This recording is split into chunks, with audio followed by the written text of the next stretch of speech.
乡亲，大家平安。今仔日是新历的4月29，旧历的4月初7，礼拜三。这个 KTV 的火灾，受害的家属遭自救会批评前几个党做到单，拢无出面。针对着前几个董事长到即摆拢也未出面来道歉，受害者家属是非常的不满，讲前几到即阵嘛拢无统一的窗仔口，家属是求助无门。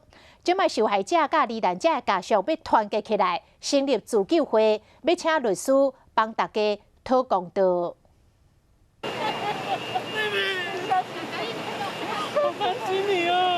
伫混乱的火场，母仔总算见面啊！这才放心，因为17岁查某囝为了家厝来斗趁钱，高职上课以外时间拢伫钱柜林心店做线工，最近才调到早班尔，想要到着拄着火烧厝，搁捌失联，家在顺利逃生，抑过敢若有着惊。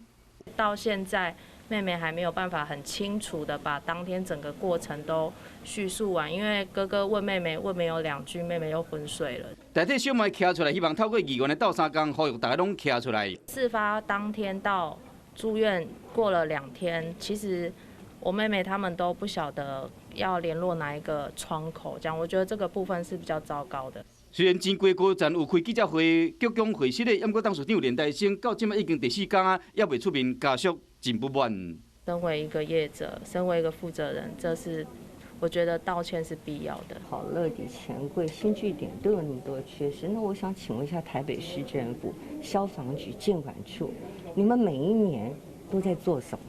议员嘛要求市政府爱帮助受害者成立自救会，要求钱柜 KTV 爱赔偿。市政府有监督的责任，当然袂使无要无紧。